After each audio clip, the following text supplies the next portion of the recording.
Hi everyone, Ana Julaton here for the Boxing Channel, here at the Mandalay Bay Resort and Casino here in Las Vegas, Nevada. I'm here with one of the top fight contributors and one of the biggest voices of HBO, Mr. Harold Lederman. Harold, thanks for joining us today. We have a highly anticipated fight coming up this Saturday. What are your thoughts on that? Oh, the pleasure's all mine, Anna. My thoughts on it, I think it's going to be another great fight, folks. I mean, the first one was sensational. This one's going to be sensational. Brandon Rios is going to do what Brandon Rios does. He's going to try to get inside. He's going to try and bump Mike Alvarado with that right hand coming over the top. He's going to try and hit him with left hooks to the body. He's got to stay close to him. Mike Alvarado's got to change his style a little bit. He's got to box more. He's got to keep Rios off of him. He's got to keep the fight in the center of the ring. Don't get caught up on the ropes. He's got to, use more left jabs. Double a left jab, triple a left jab, work the left jab up and down. He's got to keep Rios on the outside, and then he can pound him with long, hard right hands. But he's got to keep Rios off of him. The last fight, the difference was that Brandon Rios got inside too many times, and finally in the 7th round it took its toll on Alvarado, who ate too many right hands until Pat Russell stopped the fight. So this time Alvarado's got to keep him off of him, and then he could possibly win the fight. I think it's a 50-50 fight. I think it's going to be sensational. I think it's opposing styles. Alvarado's a good boxer and a good puncher. Rios is a dynamite puncher and very aggressive.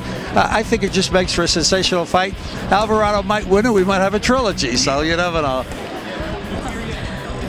Obviously for this fight, you say it's a 50-50 chance, and there's a lot of scenarios that could bring up for boxing. As you know, it all comes down to the day of the fight. How much of a percentage do you think Brandon Rios will come out with the proper game plan, and Mike Alvarado come out with his game plan? Well, the one that's got to make a change is Alvarado.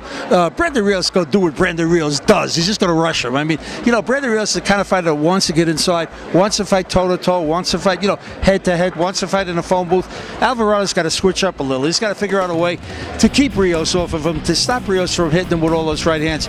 He can't take the same number of shots that he took in the first fight, because otherwise he's going to get knocked out again. But as I said before, I think it's 50-50. I mean, I think it's a very even fight. I don't think Rios deserves to be a favorite. I think Alvarado's got a real good chance. So, I would rate it 50-50, really.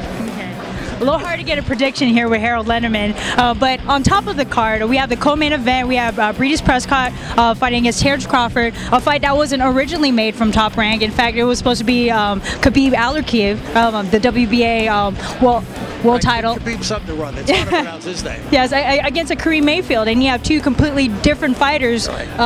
What are your thoughts on that? Well, Terence Crawford, it's the opportunity of a lifetime. Now, here's a kid from Omaha, Nebraska. You don't get too many great fighters coming out of Omaha, Nebraska.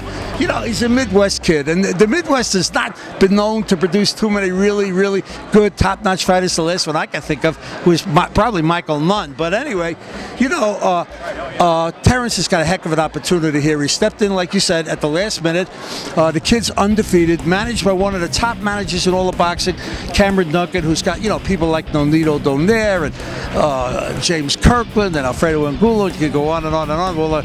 All the Cameron's great fighters, and he's got good management, a good corner, promoted by Top Rank, going up against the guy Breidis Prescott, who's a known huge puncher, vicious right-hand puncher. Knocked out Amir Khan in the first round in a sensational upset when nobody even knew who he was.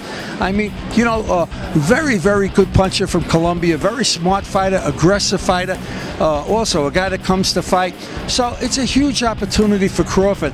I just wonder if Terence Crawford is not in over his head, or if he's going to capitalize on the opportunity to get on HBO for the first time and beat Breidis Prescott, because Prescott is beatable, but he's a hard puncher. And there you have it.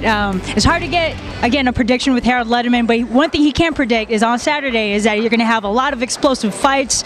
Don't know what you're going to expect, but you can expect a lot of excitement. Ana Julaton here for the Boxing Channel. Thanks again, Harold Lederman. You're welcome, Anna. Great to be with you as always.